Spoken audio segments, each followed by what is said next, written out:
Agora, eu queria saber quando é que a gente vai tentar entender por que inocentes sempre são os atingidos. Na violência insana.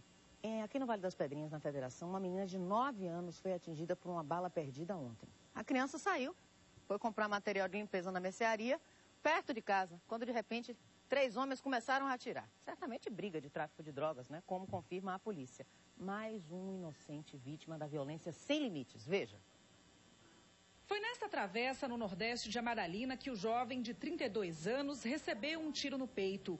As marcas de sangue ficaram no chão. Era início da tarde. Davi Maciel Castro tinha acabado de sair da casa da tia quando foi atingido por uma bala perdida. Revoltado, este eletricista contou que a violência já faz parte da rotina dos moradores. O beco aqui precisa de segurança. Todo mundo aqui, ó, é vítima de qualquer hora que passa aí, tomar um tiro. Somente esse beco aqui, ó. Essa área aqui fica cheia do que não presta. O jovem foi levado para o Hospital Geral do Estado e submetido à cirurgia. No fim da tarde, os parentes entraram em desespero ao receber a notícia de que ele não resistiu.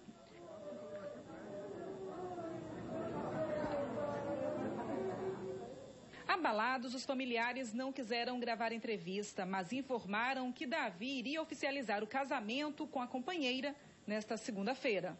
Uma menina de 9 anos, também vítima de bala perdida, está internada aqui no HGE.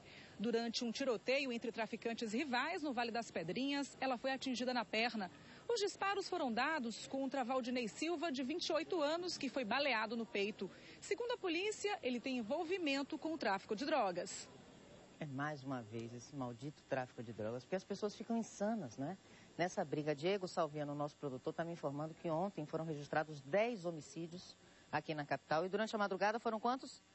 Mais 3, agora durante a madrugada. Os números só crescem, só aumentam em relação aos homicídios, principalmente. Ontem a gente conversou com o Dr. Arthur Galas aqui, o Departamento de Homicídios, esperamos que resolva para descobrir, por exemplo, quem foi que atirou nas pessoas que estavam simplesmente sentadas na porta de casa. Você está sentado na porta da sua casa, com sua família, tranquilo, conversando, quando simplesmente bala para todo lado. Aconteceu na Boca do Rio. 5 pessoas de uma mesma família foram baleadas. Parece incrível, mas infelizmente é verdade. Veja com Paulo Lavinsky. As marcas do tiroteio ainda estão no local. A ação criminosa aconteceu em frente à sede da Associação dos Moradores da Baixa Fria. O muro também foi atingido. Na rua, ninguém fala sobre o assunto. Segundo testemunhas, 7 homens em 2 carros já chegaram atirando. 5 pessoas da mesma família que estavam na porta de casa foram atingidas. As vítimas foram encaminhadas para o Hospital Geral do Estado. Entre as 5 vítimas atendidas, 2 precisaram passar a noite no hospital para a retirada das balas das pernas e dos braços. Maurício Expedito dos Santos e Evandro José dos Santos estão fora de perigo. A polícia já tem pistas dos criminosos, mas prefere não divulgar os nomes para não atrapalhar as investigações. Nós temos informações que tem pontos de tráfico de drogas, não é, na comunidade carente, mas nós estamos trabalhando. Já foram instaurados inquéritos, inclusive, e identificados autores. Quando vai acontecer a reforma dos nossos códigos de processo penal? Por quê? A gente se pergunta, a polícia vai lá, de repente faz a operação, descobre quem atirou, descobre quem matou, só que de acordo com a nossa lei, a liberdade é a coisa mais importante. Toda pessoa tem que ser, não pode ter a sua liberdade tolhida até que seja condenada. Só que enquanto isso, muitos crimes absurdos, violentos, praticados por pessoas contumazes no crime, a gente fica à mercê dessas pessoas. Porque de acordo com a nossa lei, não é nem culpa do juiz, porque o juiz apenas aplica o que a lei prevê, não é? E a gente fica aqui, refém. Mais um fim de semana violento aconteceu. A Bahia já responde por 10% dos homicídios no Brasil todo. A estatística deixa nós, cidadãos, cada vez mais temerosos nas ruas da cidade. Veja. Salvador está mais violenta. Agora eu tenho que ter mais cuidado andando em ônibus, você sempre está atento quando passa alguém por você. Você não evita andar com pertences de valor, mostrando relógio, esse tipo de coisa. A rotina dos moradores da capital não é mais como antigamente. Esses últimos tempos, muita preocupação. Você não dorme mais com a janela aberta, e isso aconteceria há algum tempo atrás.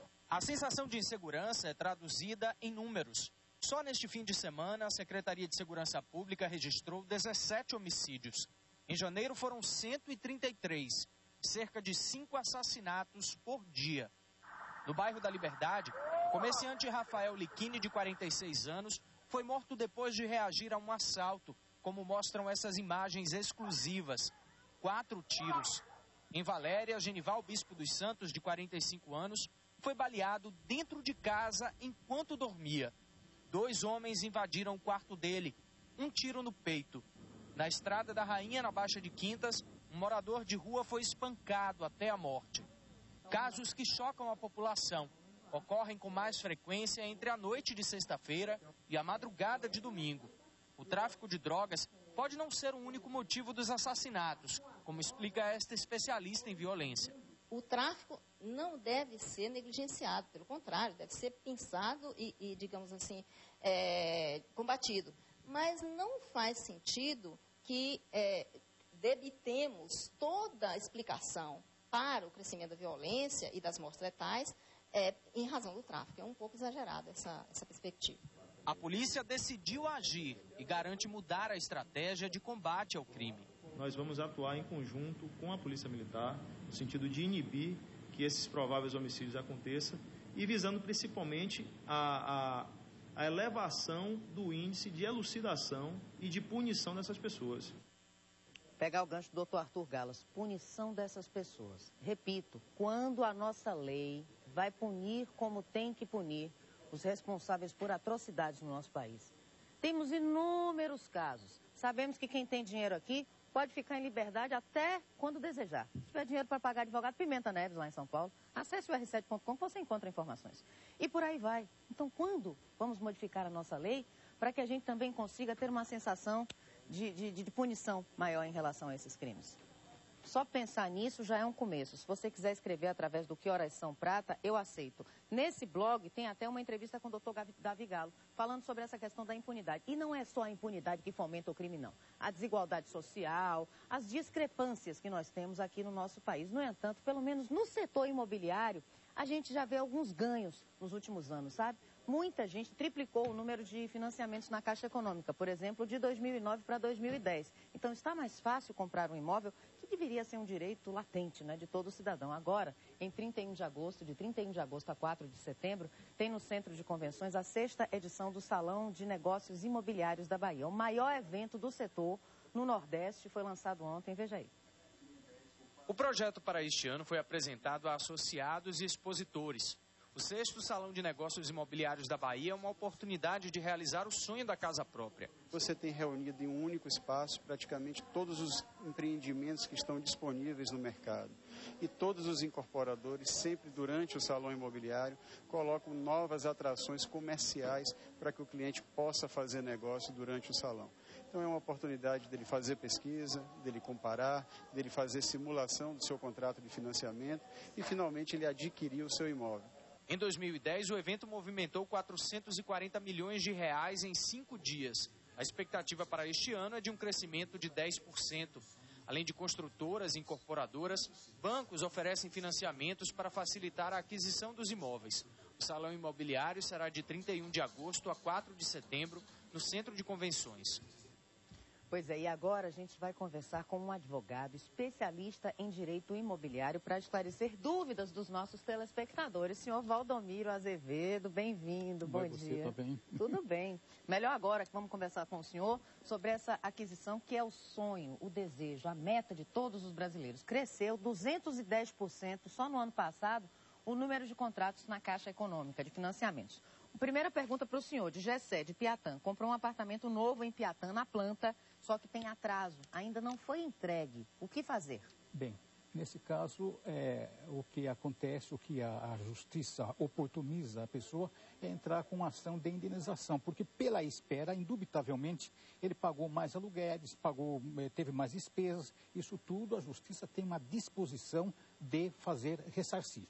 Então ele deve buscar, e se ele não tiver dinheiro para pagar advogado, tem algum órgão público que ofereça? Há órgãos públicos nesse sentido, funcionam nesse sentido, e mesmo porque hoje o mercado oferece, mesmo pelos advogados particulares, grande oportunização para isso. Ah, então, e o que fazer antes para se prevenir dessa situação? Porque não está lá no contrato escrito que tem um prazo para entregar? Está lá no contrato. Ocorre o seguinte, antes de adquirir o seu imóvel, o que você deve realmente fazer é fazer uma pesquisa, procurar saber quem é o incorporador, quem é o construtor, procure saber se ele tem entregue os imóveis dele ou da empresa em dia, se ele tem dado problema ou não. Salvador é uma cidade de bons construtores, uma cidade de bons incorporadores, mas sempre aqui o acolá, por incorporadores até que às vezes não são da terra, ocorrem isso. Então, essa vigilância, esse exame é de essencial importância. Marta, eu acho que é do bairro de Cajazeira. Sua letra, viu, Diego? Vou te dizer. Ela disse que fez um financiamento, está com um saldo devedor muito grande, que já pagou e ainda ofereceram um saldo residual. O que é que ela deve fazer? Ela deve procurar um advogado que conheça a matéria, que seja possivelmente especialista, e há já bastante na cidade de Salvador, bastante desses especialistas, que vai mandar calcular o saldo devedor indubitavelmente. Ele vai dar para baixo da metade, a experiência que a gente tem de anos nisso, entra-se com uma ação revisional, uma ação de revisão, para revisar o contrato e para que o juiz declare saldo devedor zero ou saldo devedor aquilo que realmente deve. Nós estamos conversando com o senhor Valdomiro Azevedo, advogado especialista em direito imobiliário, sobre os cuidados que você deve tomar na hora de comprar ou de vender um imóvel. Tem uma pergunta aqui que eu compartilho com Célia. Por que temos que pagar o despachante para fazer as certidões se nós já pagamos tudo no cartório? O que ocorre é o seguinte,